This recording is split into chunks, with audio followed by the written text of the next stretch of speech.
Hello, I'm Ava, and some of you might assume that I'm very lucky. Like, the luckiest person alive. Why? Well, this is going to shock you, but I won nearly $200 million in the lottery. That's crazy, right? Well, you know what's crazier? The day that I won that money was the worst day of my life. Yes, you heard me right. The worst day of my life. Because the moment that I won that money, my life became unbearable. You see, I used to live in a neighborhood with my mom, my sister, and my stepdad. I can't say things were perfect, but I used to be happy. Everything changed the day I found out my stepdad had been fired from his job. And, soon enough, we started getting last warnings on our bills, and even warning letters from our landlord. On the third rent due notice, we got evicted and kicked out of our own house. I wanted to cry that day, but I tried to stay strong for my family. I told them that I might have just enough money that we could survive on, and that they shouldn't worry. I then took out all the money I saved in my bank account and realized that it could probably buy us an old trailer that we could live in. And that's exactly what happened. My stepdad thanked me and went off to look for a suitable trailer that we could all fit in. And in a few hours, we were living in a trailer park near an old dump. And just like that, the tuition money that I saved for months for college all disappeared overnight, forcing me to start from square one. It felt horrible, and it seemed like I was never going to get a chance to go to college. I felt tears starting to run down my cheeks, but I didn't want any of my family members to see that I was crying, so I wiped them away quickly. I excused myself and went out of the trailer for a walk. It felt like the more I walked, the more I thought about my problems. There was just no escape from it. As I was wandering the streets, I ran into a gas station nearby. I wanted to get something to drink from the store, and I saw a big sign that said, "A chance to win $200 million. I laughed sarcastically. Yeah, sure, I whispered to myself. Behind me stood an old lady who heard me. She said, "You never know, dear. Life is all about luck. You should get one." I didn't really believe her, but I was desperate. "2 tickets, please," I told the cashier. He handed them over, and I took one card, then gave the other to the old lady as a nice gesture. We left the store together, and she gave me her card and said that she doesn't have a TV and wouldn't be able to know if she won. So, she then gave me her address and said that if she had won anything, I can come over to her house and let her know.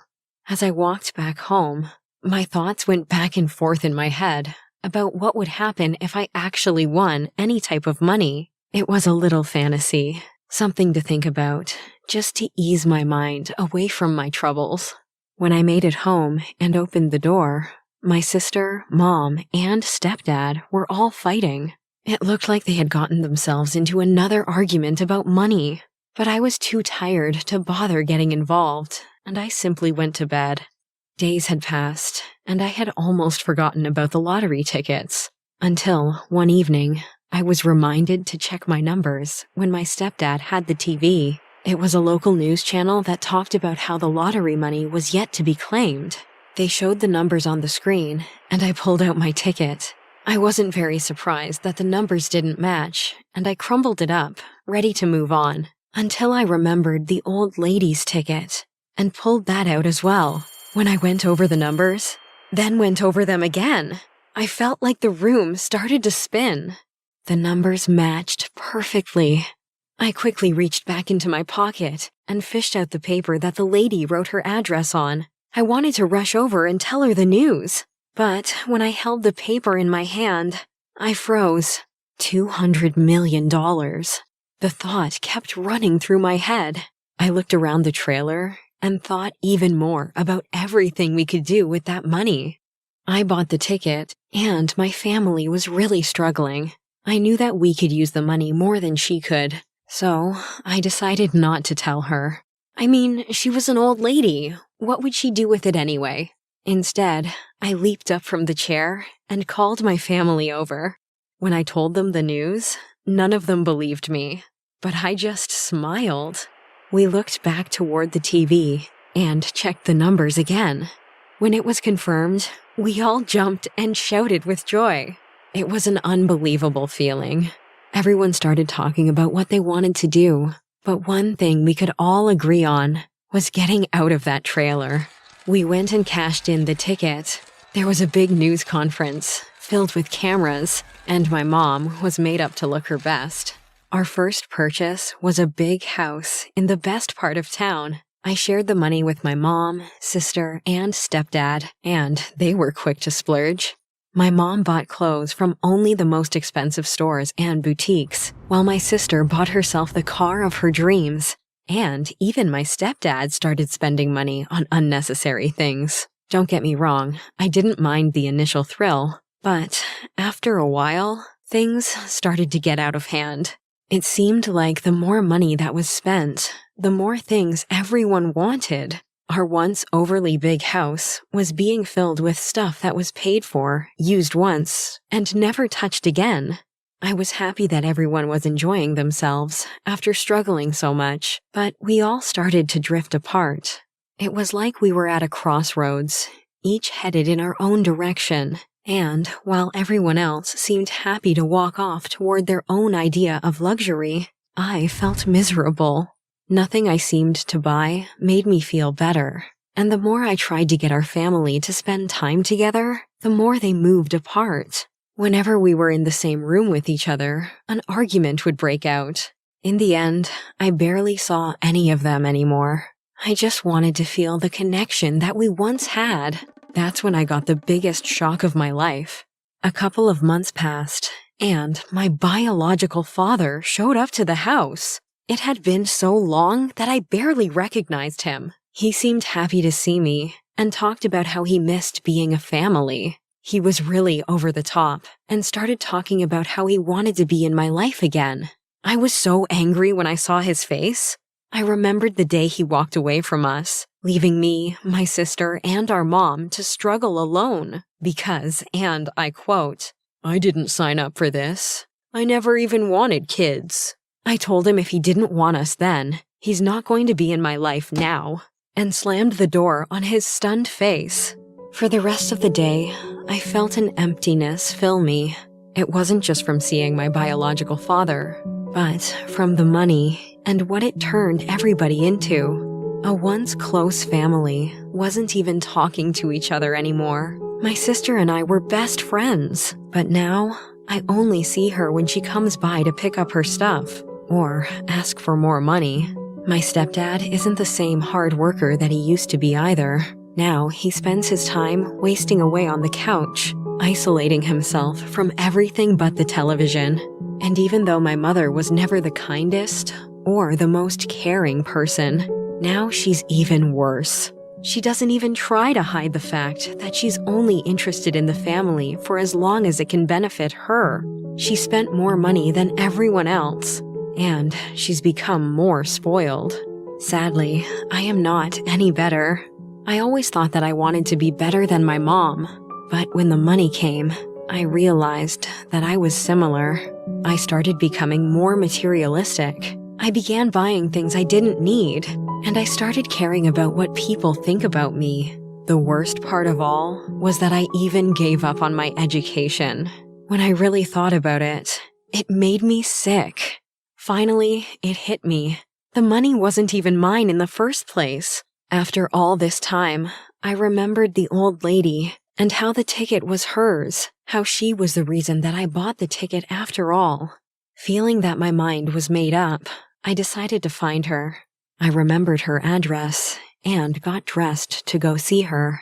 When I made it to her house, it was small and looked a little worn out, but it was also peaceful. I knocked on the door, and there she was. I explained to her what happened with the tickets that I bought, and was ready to apologize, but, to my surprise, she told me that she didn't remember. She saw the confusion on my face, and politely invited me inside. And there, I saw her family. She introduced me to her children. She had 2 sons and a daughter, and they introduced me to their kids. They all welcomed me with a smile, a complete stranger, and they didn't look put off. I explained to them how I met their mom, and they seemed to all realize what happened. She had Alzheimer's, and it was starting to reach the late stages. Her kids came home to help their mom and brought their families so that she could feel comfortable since their father had passed a long time ago. I came to thank her and share the money with her, but without me even offering them any money, they treated me kindly and invited me to dinner. I was hesitant, but I missed having family dinners, so I decided to stay. It was one of the best nights I've had in a very long time. We laughed, shared stories, and played games together. The family didn't have much, but they were happy.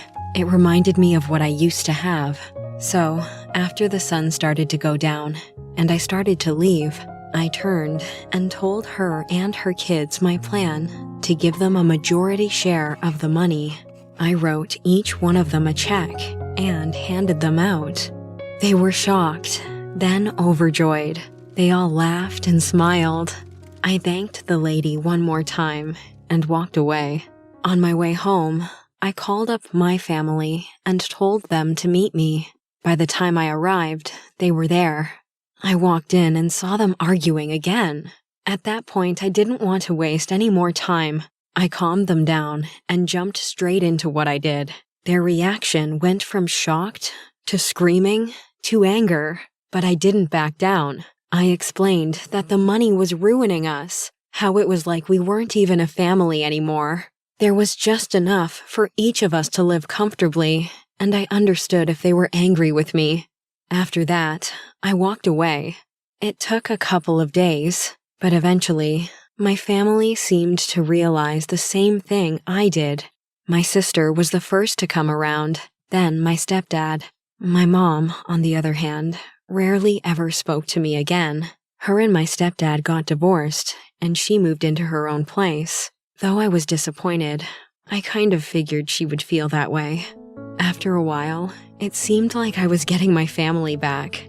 Everyone had grown accustomed to going their own way, but now we spent more time as a family. I started college like I always wanted, and spent my time studying. I still look back with regret about the day that I won the lottery and how it turned my family against each other, but now I look at the good it was able to do afterward.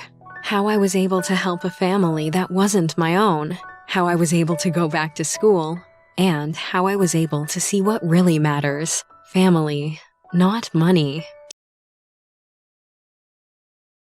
Hey, I'm Jen, and I want to tell you about the first and last time I was a bridesmaid. I used to be best friends with a girl named Donna. We did everything together, even went on double dates. We were so close.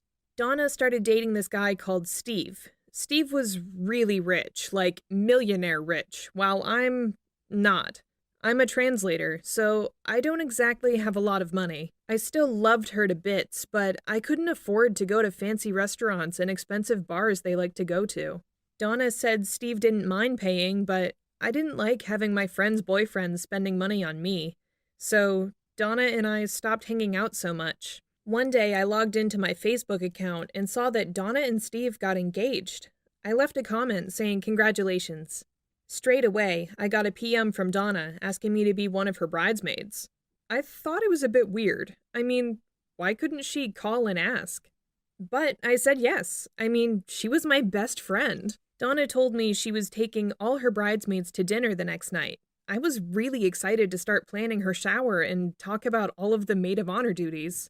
But when I walked into the restaurant, I couldn't believe what I saw.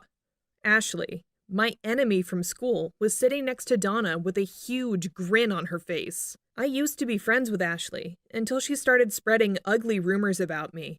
In fact, I had to change schools because of her. And then Donna tells me Ashley is going to be her maid of honor. I took Donna aside and I warned her that Ashley was a horrible person and that she shouldn't involve her in the wedding. But she wouldn't listen. I felt like walking out of the restaurant and quitting the wedding. Looking back, I should have done that, but I smiled and pretended I was happy. There were 6 of us as bridesmaids, but Ashley was the only one I knew. When I got back, Ashley greeted me with a fake smile and invited me to sit next to her. I sat next to her and she gave me a piece of cake. I bit into it, but then it felt too crunchy. I quickly spit everything out, only to see that there was a cockroach in my cake. Ew! Ashley was laughing so hard. She thought it was the funniest thing ever. I was pretty sure she stuck that cockroach in on purpose. But I didn't want to make a scene and ruin the day for Donna. 2 days after, while I was at work, my boss called me in for a meeting. She said she'd had some complaints about the quality of my work, so she was going to have to let me go. I couldn't believe it. I asked her who complained, but she wouldn't tell me. She said the decision had been made. I just knew Ashley had something to do with it. This was exactly the kind of thing she'd done when we were working together. I posted on the WhatsApp group accusing Ashley of getting me fired. Of course, she denied it, but I told her she'd always been jealous of me, and this was her way of getting revenge. Donna posted to tell me to stop. She said Ashley had really been there for her over the past few years, and she didn't want any issues between her bridesmaids. She said if I couldn't get on with Ashley, I was out of the wedding. It would break my heart not to be there when Donna got married. So I said sorry to Ashley, even though it killed me. When we met up at the dress store, Ashley gave me a big hug and kissed me on both cheeks. "I forgive you for the other day," she said. "I know you were just upset about losing your job. You must be so worried about how you're going to pay for your bridesmaid's dress." "I'll be fine," I said. "I've got some money saved up." That was a lie. I didn't have any savings, but I wasn't going to let Ashley see I was worried about money. "Don't worry," said Ashley. "I've got the perfect dress already picked out." We went into the store, and the sales assistant offered us all champagne. I drank mine really quickly. I needed it to deal with Ashley. Then the sales assistant brought out the dress Ashley picked. I was surprised by how gorgeous it was. It was elegant. A pretty light green off-the-shoulder dress. The sales assistant said she'd got dresses in all our sizes and we should try them on. When she gave me mine, I could see it was way too big. The sales assistant was really sorry. She said she had ordered the sizes Ashley told her to. I tried it on anyway, and they managed to pin it in place so I could see how it would look after it was altered. It looked really good. Ashley definitely had taste. But then I saw the price tag. $3,000. There was no way I could afford that. I didn't want to say anything in front of the other bridesmaids, but later, I called Donna and told her I couldn't afford the dress Ashley picked out. I said I could find something in the same color, which was similar but more affordable. Donna went nuts. She yelled at me I was trying to ruin her wedding, and if I was really her friend, I'd find a way to pay for the dress. I hung up on her. If she was going to be like that, she could do without me at her wedding. But then Ashley rang. She said Donna was really upset, but she still wanted me to be a bridesmaid. So Ashley said she'd pay for my dress. I felt like I had to say yes. I still cared about Donna, and if I was getting a free designer dress, I guess I could cope with Ashley. But after that, things became unbearable. Ashley was always posting on the WhatsApp group with things that needed doing for the wedding and then telling me I was the one who should do it. She said because I didn't have a job, I was the only one with the time to get it done. I felt like I had to do it because she paid for my dress. But then Donna started saying how great Ashley was and she couldn't get married without her help when I was the one doing all the work. That was it. I had to do something about Ashley. And then I came up with the perfect way to get revenge on her. Ashley had arranged a bachelorette party for Donna, and I said I'd organize the entertainment. Of course, I booked a party entertainer, but this wasn't just any entertainer. It was Ashley's ex-boyfriend, Jason. I was watching Ashley's face when he walked into the room. She looked like her heart was breaking. I couldn't help but do a little fist pump as Jason started singing and dancing to Donna. He was flirting with her and kissing her on the cheeks. Donna had no idea he was Ashley's ex, so she was just enjoying the show. But Ashley burst into tears and ran away. Donna was too busy having fun to notice Ashley was upset. I felt bad, so I went after her. I found her outside, sobbing. I pretended I didn't know the party entertainer was her ex, so I asked her what was wrong. She told me they'd split up because she wanted him to have a serious job. They had been